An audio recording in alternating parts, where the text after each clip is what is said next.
Dog the bounty hunter just caught up with criminal Soros and gave him a brutal dose of instant justice. Dwayne Lee Chapman, who to the world is more commonly known as Dog the bounty hunter, has traded in catching small-time local criminals and is now actively going after international criminals. Dog and sidekick wife, Beth Chapman, are now going after the big dog. The reality TV show pair has been hunting down the man who has probably committed more international crimes against humanity than any other figure alive today, the international billionaire George Soros. Soros and his son, whom he is grooming to take over once he's gone, have used their billions to fund a multitude of malicious political endeavors and organizations who promote extreme far-leftist causes from the shadows of their multiple mansions. Operating in secrecy was to keep their pattern while they leave a path of destruction and Islamization in America and the rest of the freedom-loving world. And since Soros is one of the wealthiest men in the world, he has been operating all these years well above the law. Until now. He's been doing this for decades now and is now actively going after President Donald Trump, but he never expected that someone like Dog and Beth would have a huge hand in bringing him down. The Gateway Pundit reports. Soros, a man who has long pushed for the destabilization of American and European societies through trying to Muslimize Europe, paid for anarchist protesters to be bussed into riots across the world, worked to destabilize the American political structure, and much more, typically remains in the shadows, preferring to attempt to keep his name off the records and off the books.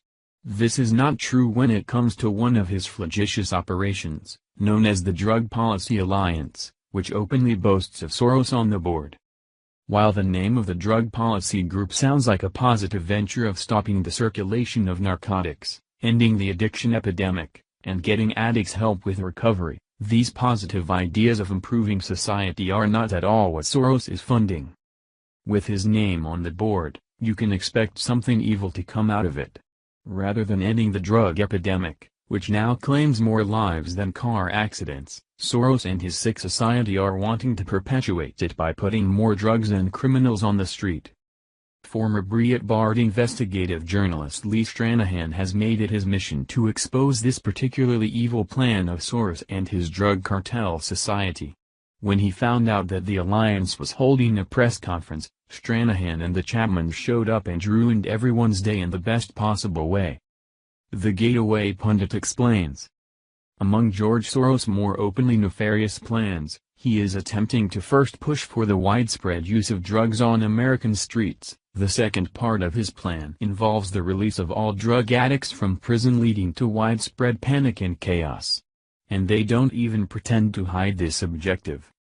Beth Chapman and Dog the Bounty Hunter confronted Roseanne Scotti, Senior Director of Drug Policy Alliance, after Scotti broke into a private press conference concerning drug policy and lured some of the press over to a corner.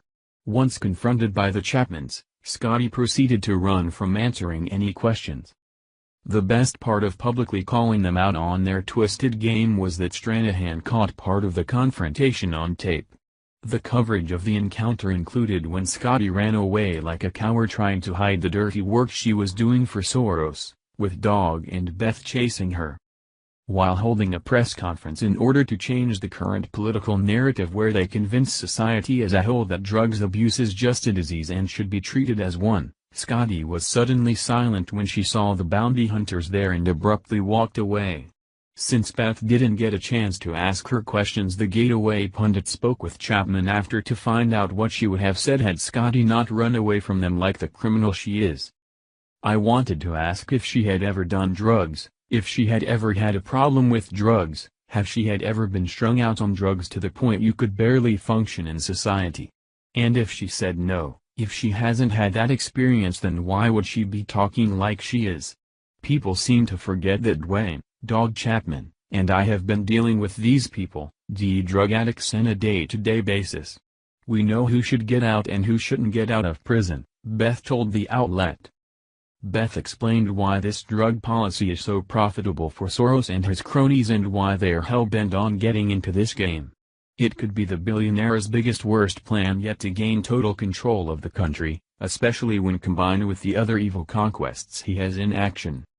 They're running a scam to push for pretrial release and steal more taxpayer money. But it's not even a problem of it just not working. They are directly trying to aid and abet, and increase, the criminal element that exists on our streets right now. They're trying to achieve this by pushing that narrative that doing drugs is a disease. It is not a disease. The good hard-working people of America know that these are not diseases, they are choices, and continued bad choices result in addiction. Depending on the class of substance, which is heroin and opiates. Treating the drug issue as a disease rather than a crime issue will make our streets less safe and increase theft. If it was just a disease, people wouldn't cheat and steal to get their fix. When is the last time you heard of a diabetic mugging someone to get money to buy insulin? Please share if you would like to see George Soros behind bars.